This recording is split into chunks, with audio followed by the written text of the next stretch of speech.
There's a very particular kind of silence that settles into a room right before a difficult conversation begins. And it's not empty. It's full of anticipation, full of everything people are about to say and everything they're trying not to say. And that's the feeling that keeps coming back to me when I think about All in the Family, especially in those episodes where what looks like anger on the surface slowly reveals itself to be something deeper, something quieter, something closer to fear.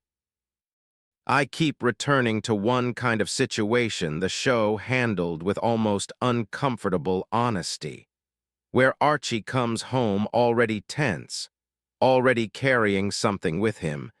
Maybe it's something he heard at work.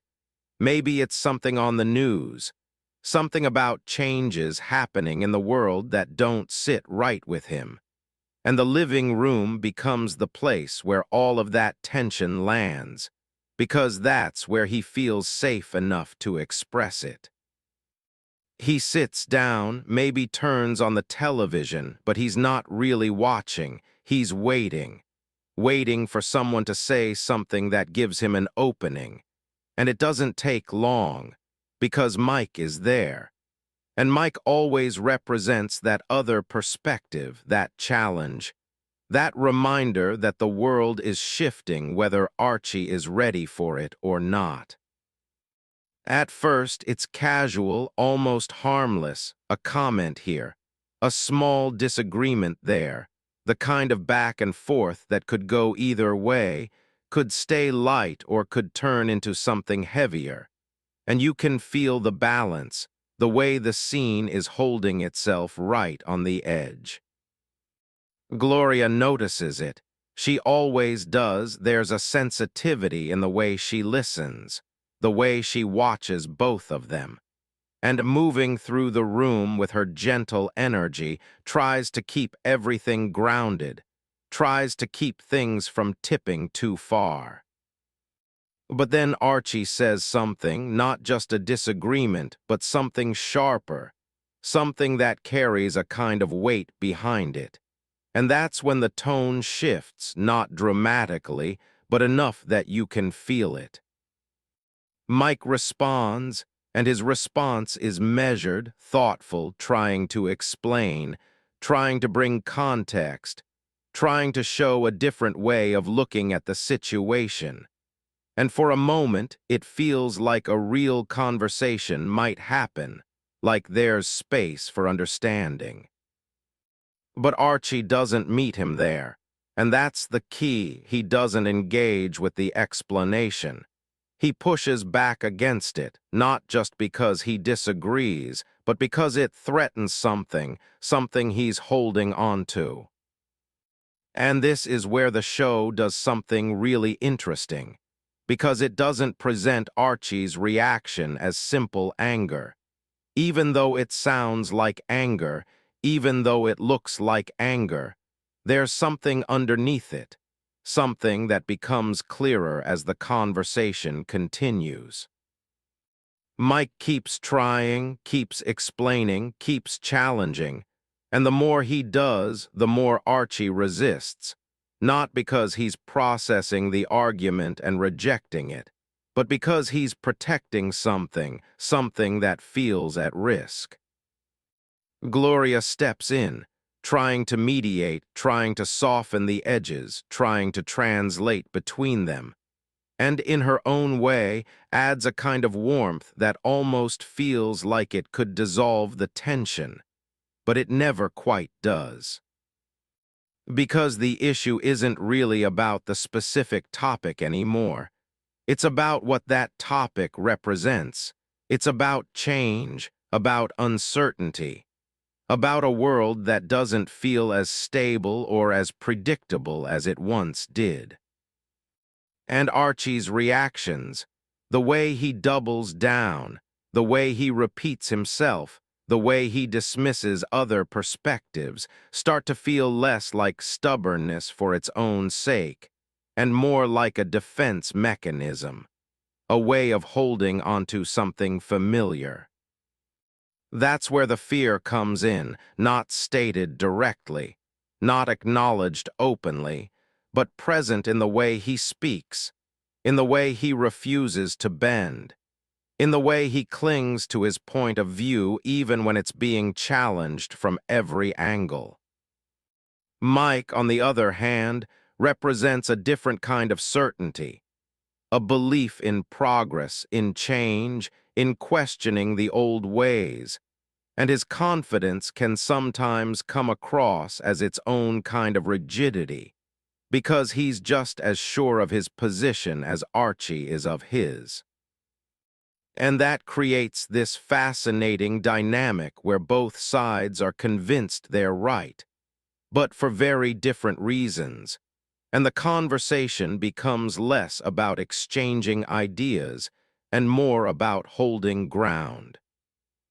The living room plays such an important role in all of this, because it's not just a setting, it's almost like a stage where these emotional battles unfold, a contained space where there's no escape, no distraction, just the ongoing tension between the characters. You can almost feel the walls closing in as the conversation intensifies, as voices rise, as patience wears thin. And yet, there's something very intimate about it, because these are people who care about each other, who live together, who can't simply walk away. That's part of what makes the show so groundbreaking, especially for its time, because it wasn't afraid to let these uncomfortable moments play out, wasn't afraid to show characters at their most rigid, their most defensive, their most human. In the 1970s, when television was still figuring out how to handle social issues, this kind of raw, unresolved conversation was something new, something that pushed boundaries, something that made audiences both laugh and shift in their seats at the same time. And the laughter is important because it doesn't come from traditional punchlines. It comes from recognition, from the absurdity of the situation, from the way people talk past each other, from the way fear disguises itself as certainty.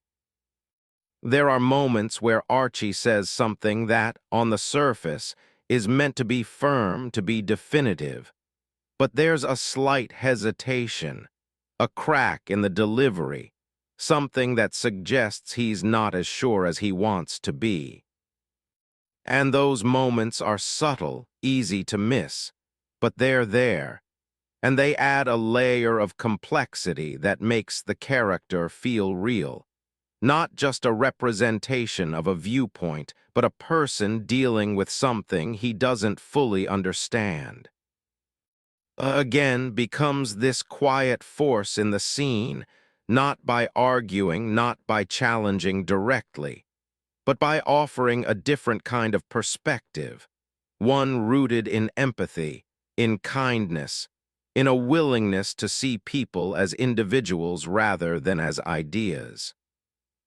Her presence doesn't resolve the conflict, but it changes the tone.